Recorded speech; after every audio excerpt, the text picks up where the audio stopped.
All right, now that we have some coils, what we're going to be doing is adhering them to your bowl mold. So this will kind of help us take shape, and we can continue to rise it past the bowl if we want to.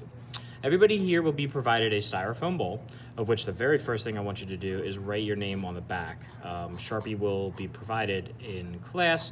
You guys at home, though, you're the only one there, hopefully, so you shouldn't have to do this. But for those in here, I want you to write your name, and then also your letter day, like in this case, AD, we'll just say AD4. I don't know if that's a class or not, but anyway, that'll be what we do with the bowls. So what I already did is I already adjoined this to the bowl, so I'll show you what to do with the second one. Another additional thing you'll need is a water cup. It's perfect that you can use these little black cups that I gave you guys in the painting lesson.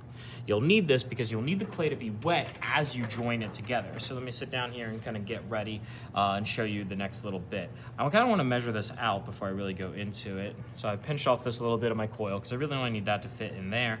I want this coil to be wet. So what I'm doing right now is just wetting my hand, and then I will kind of like just get this coil, you know, a little wet. The wetter clay is, the better it adheres or joins with other clay. So then I can go ahead in and press, make sure that it's, you know, sticking to the other clay, that doesn't slide around. It might, so, you know, we might have to press harder and make sure that it's actually there. As it dries out, we'll be okay, but just while it's wet, we don't want it like going every which way. So I'm gonna continuously turn this plate, just kind of keep checking it. If my hands get dry, I'll go back and wet them again, and voila. I got the first part anyway of my pot. There we go. So I'm going to finish up this inner circle here. And what I'm gonna do to do that is I'll take this coil. Oh, it's falling apart. Maybe I'll just do it in two parts. Wet my hands again, wet the coil again. Go ahead, pop this guy in. Adhere him to the other one. Smooth it out too, because in the end, your bowl, no one will know that you coiled it. That's literally just the process, not the product. And we can do finer touches too once it pops out of this bowl when we're like 110% done with the bowl. So there we go, got that guy in. Longer the coils, I think the easier this will be if your coils aren't falling apart like mine. And I'll adhere this one as well.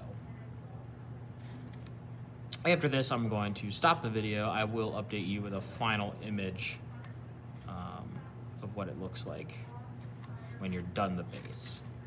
But here we go. Oh, I should say this too. Using your other hand to back the side of the bowl is really smart. That way you can press a little bit harder and, you know, without destroying or poking a hole in your bowl. Or mold, I should say, because your bowl will be the clay bowl. All right, there we go. Starting to build up anyway, starting to get there. Again, really, really push. That's the biggest recommendation. You really want this clay to stick to each other. The you know, slightly wet clay that's pushed together will hold together when it dries. So smoothing it out like this really helps as well. So like I said, again, I'm gonna update you with the final product of once I finish that little gap right there, and that is our step for today. All right, take care, everybody.